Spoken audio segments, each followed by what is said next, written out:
সহ্য করে নাই। আল্লাহর রাসূলের একজন সাহাবী ছিলেন, নাম তার ছিলেন আব্দুল উজ্জা।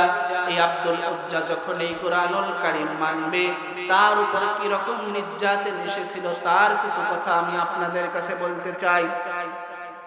সম্মানিত ভাইরা আমার, এই আব্দুল উজ্জা ছোটবেলায় তার আম্মা মারা যায়। মারা যাওয়ার পরে সে তার আব্বাজান মারা যায়। মারা যাওয়ার পরে সে চাচার সংসারে লালিত পালিত হয়।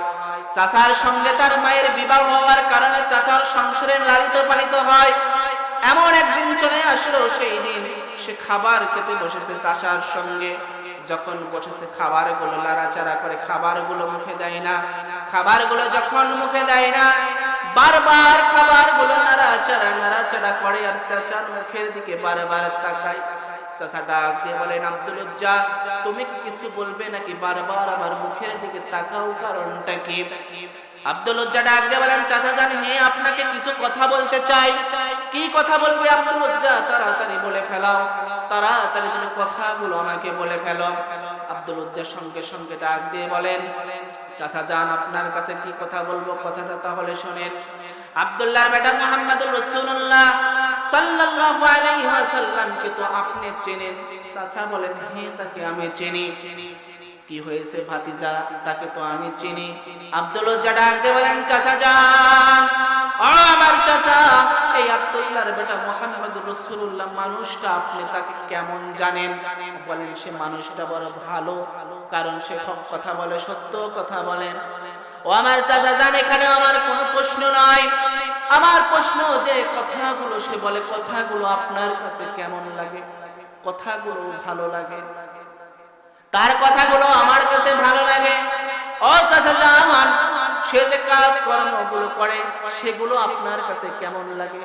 তার কাজ কর্মগুলো আমার কাছে ভালো লাগে। তাহলে চাচা চলেন না, আমরা যাই আব্দুল্লাহর বেটা মুহাম্মদুর রাসূলুল্লাহর হাতে হাতটা দিয়ে কালিমা পড়ে নেই। জোরে বলুন সুবহানাল্লাহ।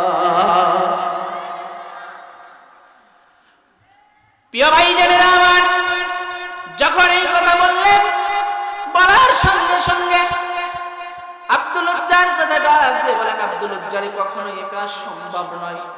কেননা এখন যদি আমরা ইসলাম ধর্মটা গ্রহণ করি, ইসলাম ধর্মের মধ্যে যদি আমরা প্রবেশ করি, তাহলে তো দেখা যাবে আমাদের বংশের মধ্যে চুনকালি এসে যাবে। আমাদের বংশের লোকেরা আমাদেরকে খারাপ করবে। আমাদের বংশের লোকরা আমাদের দুর্নাম করে করে বেড়াবে মানুষের দ্বারে দ্বারে। সেহেতু আমরা কালেমার দাওয়াত গ্রহণ করতে পারবো না। চাচার কাছে কান্না করে বলেন, চাচা, যেহেতু আপনি কালেমার দাওয়াতটা গ্রহণ করবেন না, তাহলে আমি আব্দুল উজ্জা আপনার সাথে আর থাকবো না। আমি এখনই চলে যাব নবী মুহাম্মদুর রাসূলুল্লাহ সাল্লাল্লাহু আলাইহি ওয়াসাল্লামের হাতে হাত দিয়ে কালিমার দাওয়াত করে মুসলমান হয়ে যাব। জোরে বলুন সুবহানাল্লাহ।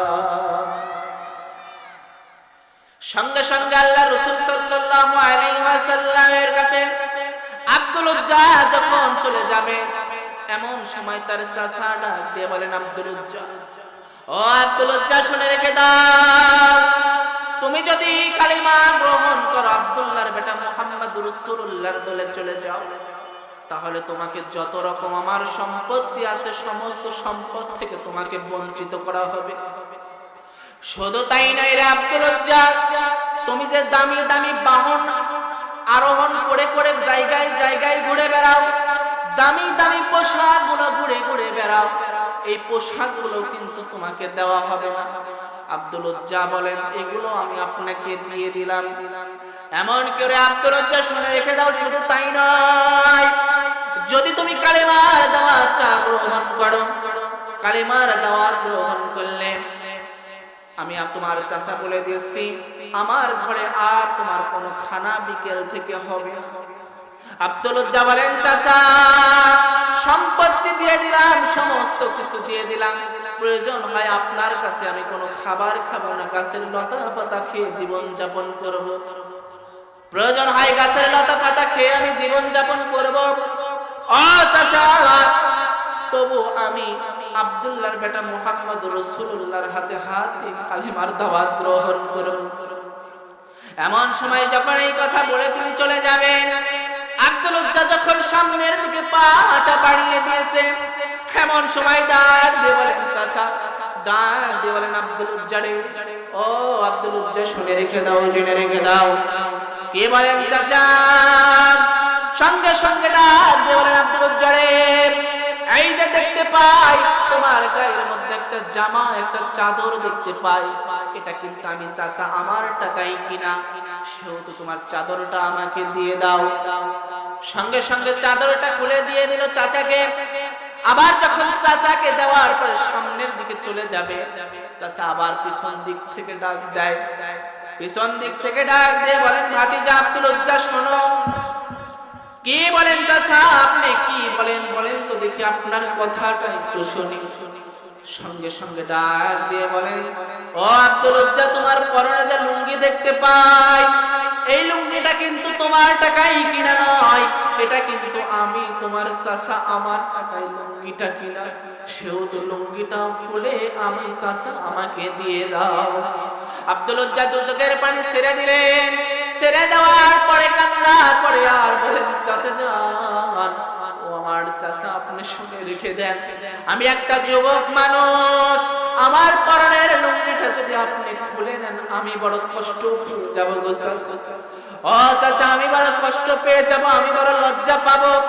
এখন যদি মাহফিল থেকে আমাকে বলেন হুজুর আপনাকে বেজ্জতি করার জন্য আপনার সমস্ত পরনের কাপড়গুলো খুলে দেওয়া হবে, আমি আলেম যত বড়ই হোক আমি কিন্তু বড় লজ্জা পাবো।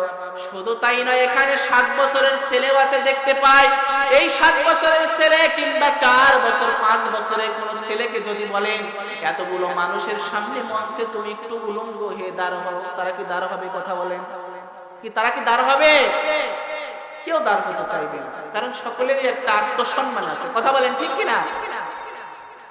আব্দুল উজ্জা দু চোখের পানি ছেড়ে দিয়ে বলেন চাচা যান, এই কথাটা আমাকে দ্বিতীয়বার বলবেন না গো চাচা। যদি আমার পরনের লুঙ্গিটা আমি খুলে দেই আমি বড় কষ্ট পাবো, আমি বড় লজ্জা পাবো।